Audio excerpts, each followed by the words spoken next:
All right, man. So I started working at UPS in 2016 and I quit in 2019 and I actually went back in 2021 for a short stint, but I was on my bullshit when I went back. We gonna get to it.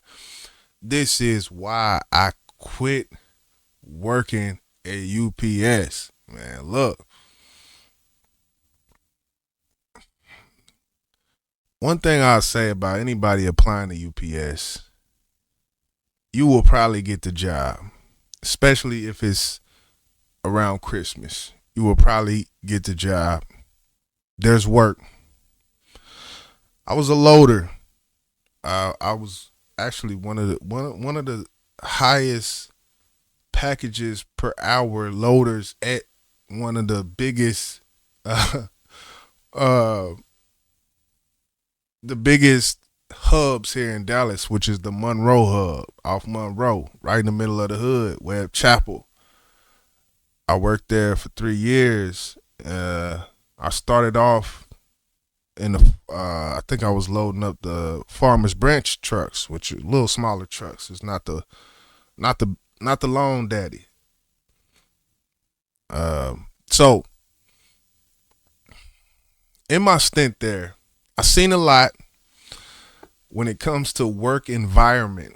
Now I'm not the type, and people who have heard me speak have never heard me use the term toxic masculinity, but I will use that in this case because I think in my whole 3 years in the area I was working, which was high volume, uh, there was probably about five females that I seen work the whole time.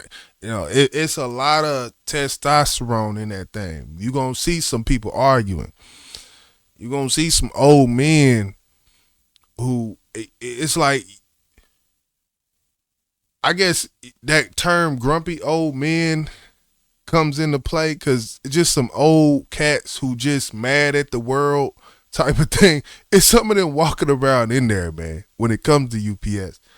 Uh, and it's sort of nature of it. When you get a bunch of men, just a bunch of men working, trying to work together, in which you got your own truck. So as a loader, basically, you got a picker and a loader.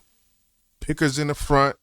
He got about 3, 4 chutes. And now I'm talking about Fort Worth because uh, the Monroe hub is in Dallas, and the largest volume section of the Monroe hub was Fort Worth, and this is the section that I worked in as a loader and a picker.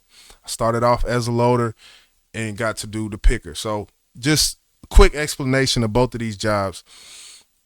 The picker, you sit up on the perch, you're inside of the building. There's a conveyor belt that comes to the side like this. You got zip codes in your brain. You got to push off to the different trucks. Each one, you can push it back to the right, to the front, to the left. Each one of these is a different zip code within the Fort Worth general area. In doing this job, it's one of them jobs where, yeah, you got to be quick. They're not going to put you on picker if you're not quick. So, but back to the loading aspect, because that's where I started. I kind of like to tell stories linear. So, when I came to the Fort Worth area of the hub from the Farmers Branch area, which is a smaller section of Dallas in northwest Dallas, they basically moved me over to the higher volume area because I was doing over 300 packages loading per hour. And most people, it's people in there doing 195 for 15 years. So when they see people who boom, boom, boom, boom, boom, boom, boom, boom, boom, my walls is thick. My walls ain't loose. I'm doing it without even thinking. And when you're a loader, it's basically you got rollers. You expand the rollers. It's like a telescopic rollers that you pull into the 18 wheeler, and they got literal rollers where the boxes come down from the picker, who is putting the zip code that your coinciding truck goes to. And as a loader, no matter what degree it is, 32 or 132, because yes, you're in this truck, I'm in Texas, the sun is beating down on this truck, and it's a 95 out, but you got to think, because I worked the overnight shift.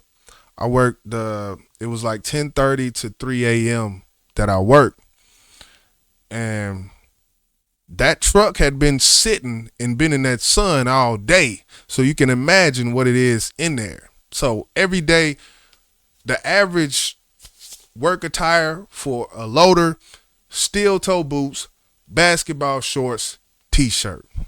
Every single day. That's why I got 20 t-shirts in there. I don't wear them no more, but it's just a raggedy t-shirt, whatever you got. Some guys, they like, they a little swole up at the chest, so they gonna wear their little tank tops and whatnot. But me, I'm a skinny nigga. I don't got the muscles like that, so I'm gonna wear the t-shirt, wear the little dry fit, something like this.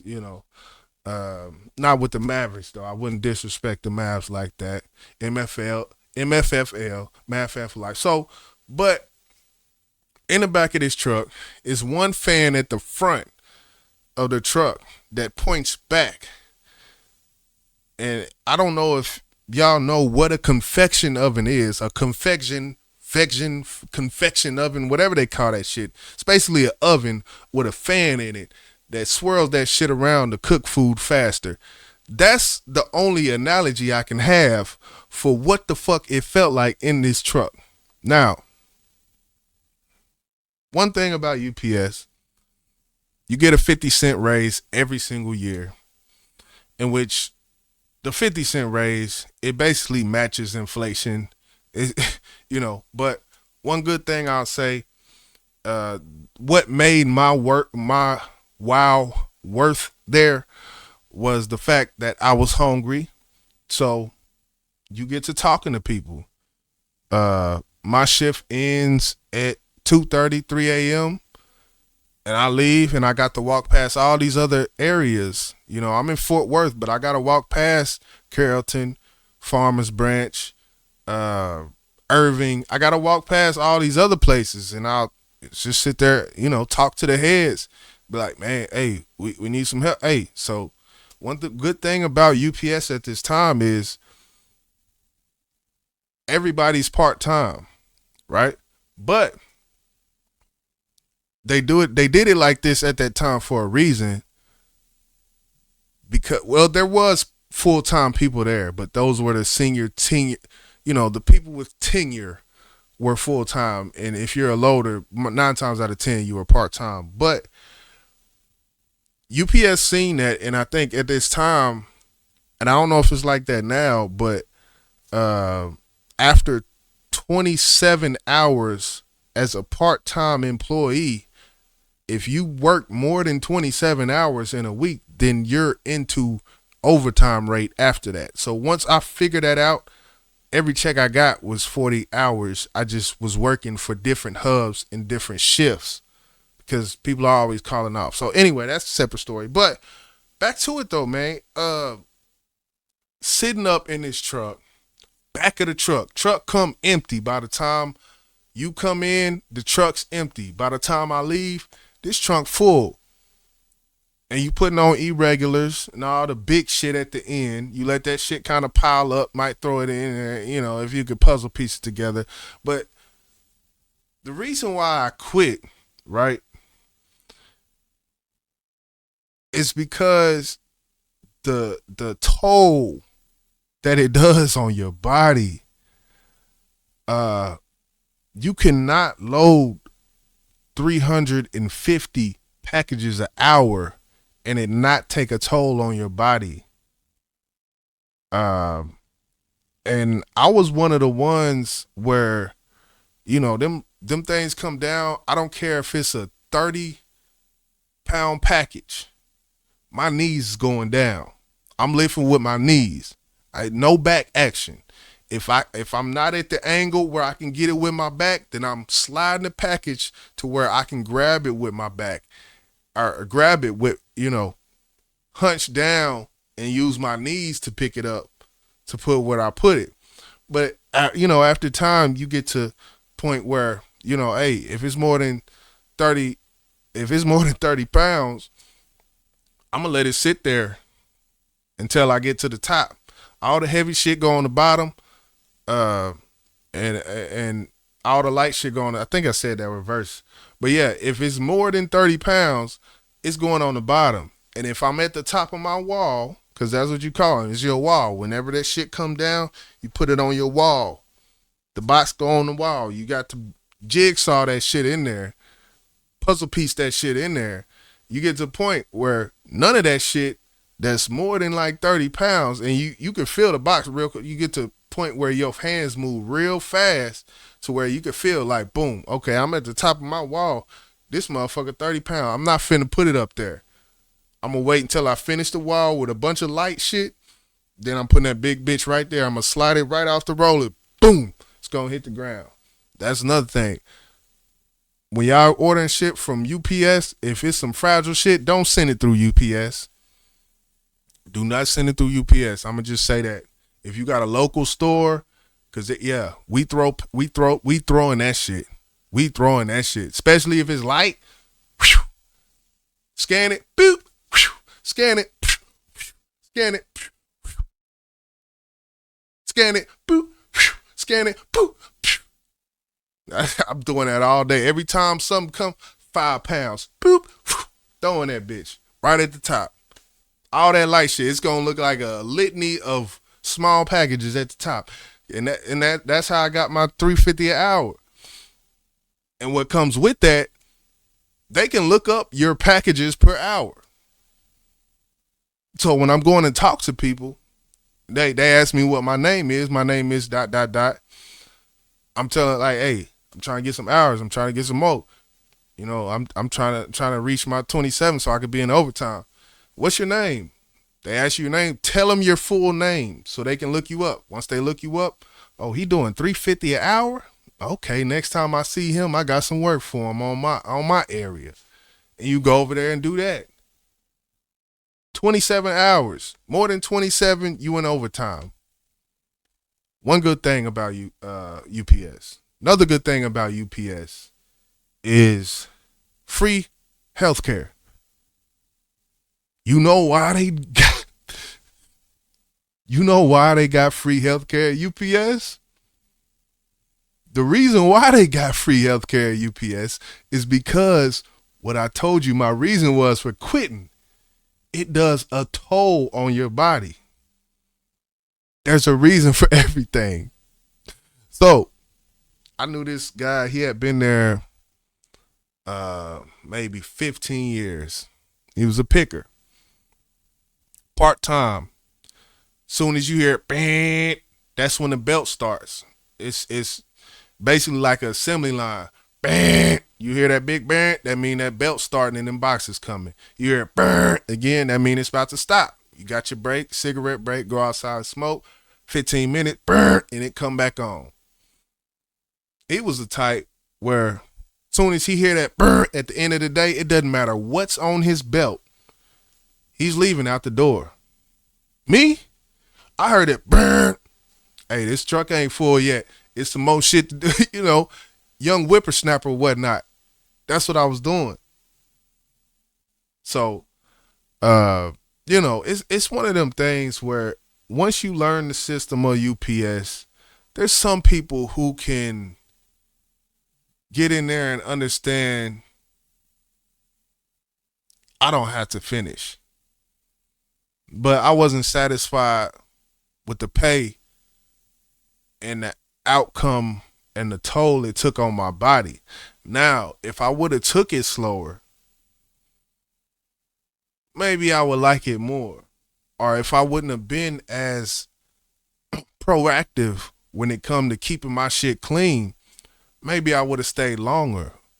But the reason why I didn't is because the money, regardless of what the fuck as a loader they was paying me, if I'm not getting overtime, I have no reason to be here.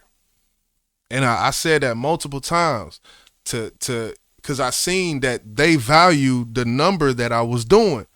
So when I seen that they valued something, I made sure they knew what I valued, and what I valued was a big paycheck. You get paid every Friday like clockwork.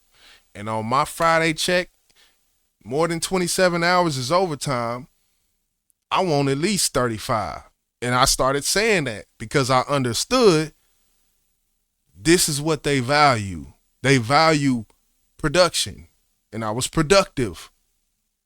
Productive to the point to where they put me in the highest volume area of the Dallas County hub in the center of Dallas. But nah, man, it wasn't for me. So I quit. It wasn't worth it. It wasn't worth it to me. Uh, it just it's simple as that. It's like I was probably I would say 20 pounds lighter than I am now. I was leaner. Didn't have not my I got this little beer belly that's starting to poke out now and shit. Definitely didn't have that. So there are pros and cons, but I would not advise anybody working there for more than 2 years if you're gonna be a stock loader. If you can get there for a year, put in work, be a picker, and if it's not boring, because that's the thing, even after you not a loader and you move up to picker, you're gonna get a raise besides the 50 cent raise that you get every year. But picker is boring. I enjoyed loading more than I did picking just because the time you, as a picker, you're basically a robot and your mind works with your hands. All you think about is zip codes. And it's just like you're a robot. You get to the point where you can look at the label for 1 second and know exactly, and your hands already pushed it to where it's going because it turns into muscle memory. The brain is crazy. It's people in there, you see them picking packages and look like they doing this shit.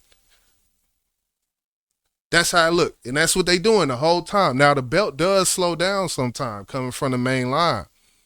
So it'll be time, shit, you sitting up here like this. 10 seconds go by, you look down, it's a package. Boop, push it over. Wait 10 more seconds. Like, I hate jobs like that. Like, security guards, I don't know how y'all do it. I couldn't be a security guard. It's not for me. It's just not for me, man. You gotta, some of these security guard jobs, these shifts is 12 hours long with a 1 hour lunch.